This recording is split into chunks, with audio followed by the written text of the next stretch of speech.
taariikhdu waa 3 Maarso sanadkii 1944 tareenkan xamuulka oo siday in ka badan 600 oo qof oo sharci darro ah ayaa ku soo socda dhanka istaanka xiga ee uu istaagayo waqti xaadirka uu socday imaka tareenkani wax qaraxi ma jiro sidoo kale wax shil oo galayna ma jiraan balse dadka tareenka saaran way iska hurdaan laakiin marnaba niyadooda kuma soo dhicin inaanay ka soo toosi doonin hurdada imka ay ku jiraan oo sida ay ku dhiman doonaan haddaba markan waxa tareenkan ku dhici doona wuxuu noqon doonaa shilkii tareen ee ugu xumaa ee soo mara taariikhda Talyaaniga saaxiib yaal haddaba intaynan muuqaalka bilaabin haddii markii ugu horreysay aad daawanayso ay tahay waxaan kaa codsanaa inaad subscribe noo saarto sidoo kale muuqaalkan aad like ta saarto way like taasi aad ayay noo caawinaysaa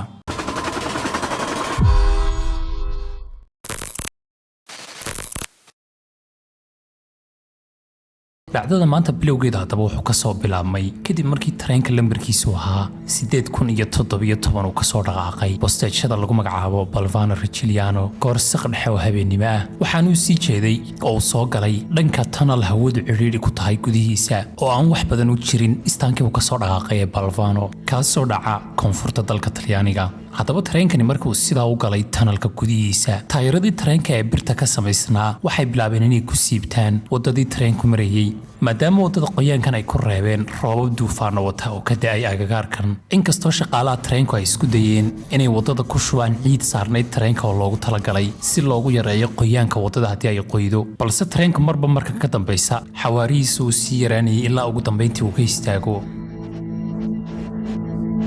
tareenka sida caadiga waxa loogu talagalay inay saarnaadaan oo kaliya dadka shaqaalaha ee tareenka laakiin tareenkani markii uu ka soo baxay tunnelkan gudihiisa darawalladii xagga hore saarna ee tareenku waxay arkeen waxay u qaadan waayeen maadaama dadka tareenka saarna xaaladda ay ku sugnaayeen ay ahayd xaalad naxdin leh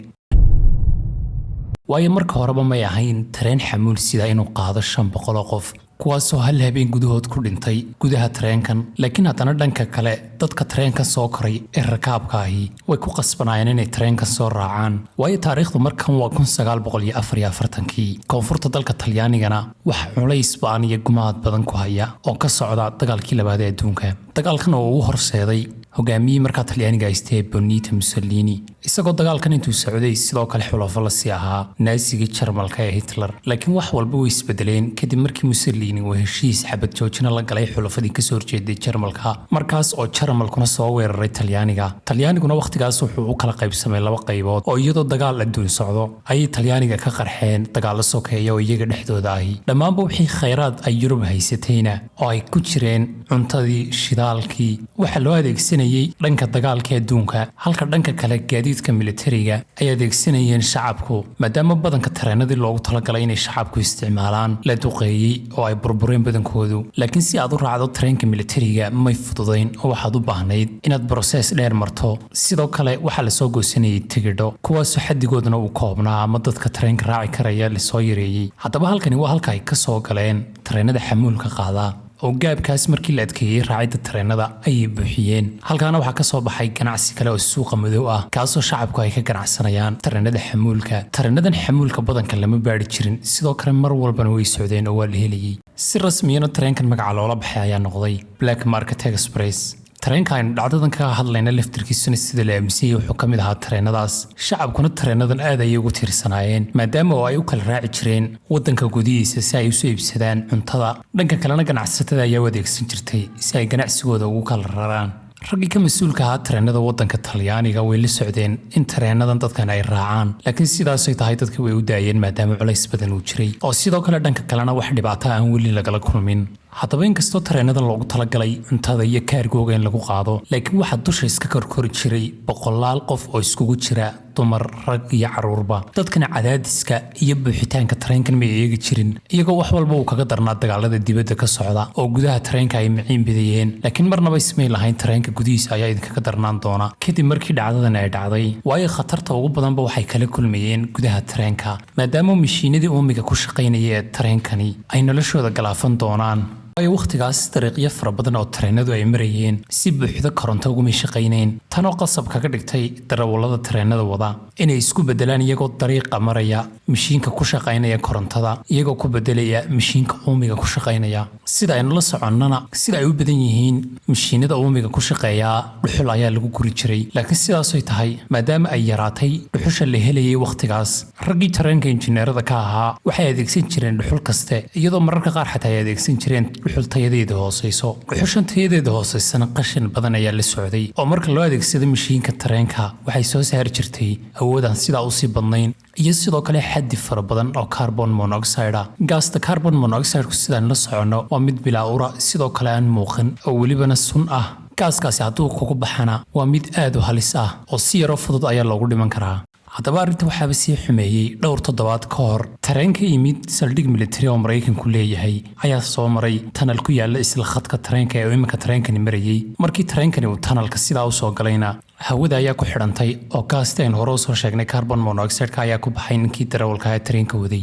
naqaska ayaana ku dhigay oo tareenka ayuu ku dhex suuxay halkaas oo uu ku dhintay ugu dambayntiina kadibna kiiskan waxaa loo diiwaangeliyey inuu shil ahaa wax ka bedelana laguma samayn amniga tareenada meesha maraya haddaba waqtiyadaas gawaadhidii iyo mashiinadii yaallay yurub oo dhan in ka badan limidkooda ayaa la isticmaalay maadaama dagaalku marba marka ka dambaysa u baahnaa qalab iyo hub iyo sidoo kale gaadiid fara badan haddaba inkastoo tareenka markan dhacdadani ku dhacday ee qisada aynu kaga sheekaynino hore lagu soo digay dhacdooyinka hore u soo dhacayna uu la socday haddana waxa uu kasoo dhaqaaqay 2 Maarch goobta Naples lagu magacaabo sidii uu usoo dhaqaaqi jiray habeenada kaleba waxaanu kusoo jeeday dhanka Potenza tareenkuna halkaas wuxuu soo gaadhay 7 fiidnimo iyadoo shaqaalaha iyo sidoo kale qalabka lagu kala bedelay halkaa mishiinada markan lagu xidhay tareenka waxay ahaayeen kuwa uumiga ku shaqeeya maadaama dariiqa kusoo socda ee markan ay mari doonaan ay sii ogaayeen in waddadaas uumiga uu si fiican ugu shaqeeyo maadaama dhulka ay sii marayaan dhul buuraleeya oo jooggeedu sarreeya uu yahay awood fara badanna u baahan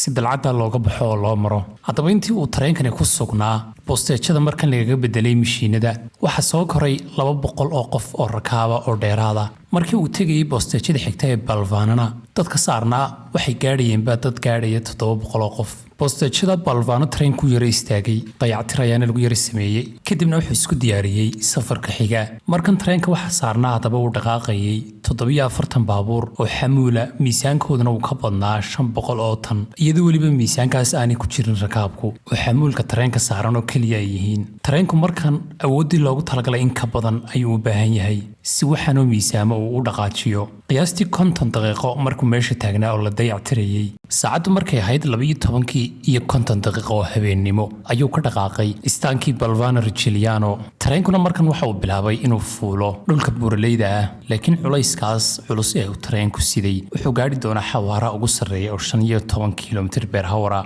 haddaba tareenku markuu u soo dhawaaday halka laga galo tanalkeena hore u soo sheegnay marba marka ka dambaysa xawaarihiisu uu isdhimayay haddaba sida caadiga ah tareenku marka uu ka gudbo tanalkani marka uu marayay shaqaalaha jooga boosteejada xigta waxay signal u diraan ama fariin boosteejadii hore ee uu kasoo dhaqaaqay tareenku laakiin habeenkan wax signal oo la diray muu jirin tareenku markii uu sidaa u galay tanalka dhexdiisa gebi ahaanba uu istaagay saacadan waxay ku beegneed 2 habeennimo oo buura sababta dhabta ah ee tareenku markan uu istaagay lama garanayn laakiin sida loo badinayo tareenku waxa uu istaagay maadaama awoodiisa ay yaraatay dhuxusha tayada hooseysa loo isticmaaliyay darteed sidoo kale sababta kale jirtayna waxay ahayd ee uu tareenku istaagi karayay maadaama tareenku uu siday culays ka badan intii loogu talagalay gawaadhidii uu siday wuxuu kala bixi kar waayey dhulkii buuraleyda ahaa ee sarreeyay haddaba intaasoo keliya weliba may ahayne tareenku markii uu tanalka gudihiisa galay tanalkan gudihiisa wax hawaa oo soo gelisa haba yaraatee may jirin iyo sidoo kale qiiq madow oo uu kaga tegay tareenkii hore ee meesha maray waxyaabahaas oo isgalay waxay sii adkeeyeen xaaladda tareenkan haddaba xaaladda markan ay ku sugnaayeen rakaabkii tareenka saarnaa waxay ahaayeen qaar iska hurda oon waxba la socon laakiin raggii tareenka waday waxay isku dayeen inay tareenka dib u shidaan si ay u dhaqaajiyaan laakiin haddana markan tanalka gudihiisa waxa ku sii baahayay qiiq kale oo sun ah maadaama ay isku dayeen inay dib u kiciyaan tareenka hawada waxa sii galay carbon monoxide fara badan oo kale oo ka imanaya dhuxushii tayadeeda hooseysa ee tareenka loo isticmaalayay haddaba xaaladdu iyadoo sii adkaanaysa darawalladii tareenka waday waxay isku dayeen in tareenka ay dib u celiyaan maadaama hore uu u socon waayey si uu dib ugu siibto oo ugu taraaro buurtan sare ay soo koreen laakiin darawalladii tareenka ee xagga dambe tareenka saarnaa ayaa breega qabtay darawallada xagga hore saaran iyo kuwa xagga dambe saaran labadooduba si ay u xidhiidhaan ay garan waayeen oo way ismaqli waayeen in tunnelkan la dhaafiyo tareenka. haddana mar labaad darawalladii xagga hore saarnaa waxay isku dayayaan inay haddana dib u istaadhaan tareenka marba marka ka dambaysana oo la istaadho tareenka. gaasta carbon monoxide-ka ee uu soo daynayaa way sii badanaysay, hawada tunnelkana way qarinaysay oo way qabsanaysay. haddaba markan argagixii ugu weynaa ee ugu horreeyay ayaa dhacay kadib markii ay naftu ka baxday oo naqasku ku dhegay shaqaalihii xagga hore saarnaa ee tareenka, sidaana ay ku dhinteen ay ku naf waayeen. haddaba wakhtiga ay ogaadeen rakaabkii saarnaa tareenku in waxay qaldan yihiin, badankoodu waxay ahaayeenba qaar aan caadi ahayn oo ama koomay galeen ama naqaskaa ku dhegsanaa. rakaabka intii kale ee khatarta meesha ka jirta la socday, kuwaasoo iyagoo aan suuxin waxay isku dayeen inay tareenka ka degaan oo tunnelkana ay ka baxaan iyagoo cararaya, laakiin badankoodu iyagoon meel fog gaadhin ayay suuxayeen maadaama meeshu ay xidhnayd. halkan nin ka mida darawallada tareenka oo bareegyada dambe hayay, maadaama isagu dhanka dambe tareenka uu joogay oo aanu naqasku ku dhegin, uu isku dayay inuu cararo dhanka istaankii hore ay ka yimaadeen ee Belvano si uu ula socodsiiyo xaaladda oo loogu soo gurmado. laakiin darawalkani wakhtiga uu gaadhay tareenkii ay ka soo dhaqaaqeen ee Belvano waxay noqotay saacada kadib. saacadduna waxay ahayd 15 daqiiqo, markana ahayd mar xeedh iyo fandhaal ay kala dhaceen oo aan waxba laga qaban karin dadka, iyadoona la soo diray tareen ay saaran yihiin shaqaale gurmada kuwaasoo loogu soo diray si degdega si ay tareenka meesha uga saaraan ay u caawiyaan. laakiin tareenku meesha sidii uu geli lahaa ayaaba adkaatay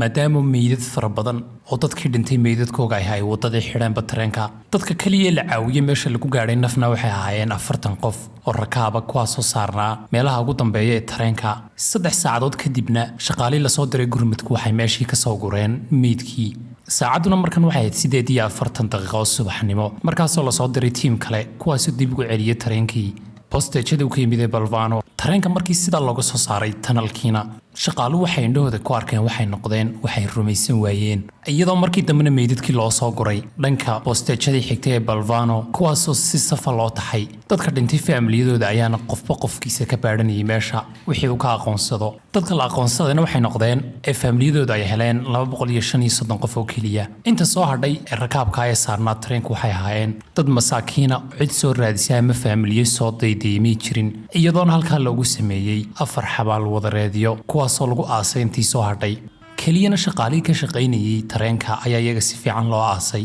oo qof loo aasay. ugu dambayntiina waxaa si rasmiya loogu dhawaaqay in dhacdadan ay ku dhinteen dad gaadhaya 517 qof. laakiin sidoo kale qiyaasaha kale ee la sameeyey dadka ku dhintay meesha waxaa lagu sheegayay 600 oo qof inay ku dhinteen, laakiin si rasmi ah loo xaqiijiyey 517 qof. maalintii xigtayna waddadii tareenka dib ayaaba loo furay. haddaba dhacdadan kadib 7 sano waxa ugu horreyn la furay markii ugu horreysay baadhitaano lagu samaynayo dhacdadani siday u dhacday, laakiin waa mar cadaymihii muhiimka ahaa oo dhammi ay mar hore meesha ka baxeen. waayo taariikhdu markaa waxay ahayd 1944, iminkana waa 1951. haddaba ugu dambayntii waxaa lagu sheegay sababaha ka dambeeyey in shilkan uu dhaco, dadka intaa leegna ay dhintaan. in tareenka la saaray weyd ka badan intii loo baahnaa, sidoo kale dhuxusha tareenka loo adeegsadayna ay ahayd dhuxulteedeedu hooseysay, iyo in sidoo kale tunnelku tareenku galayna uu ahaa mid hawadu aad u cidhiidhi ugu tahay. haddaba dagaaladii markaas socday dartood dhacdo la qariyay ayay noqotay oo cid lagala xisaabtamay may jirin. sidaa darteed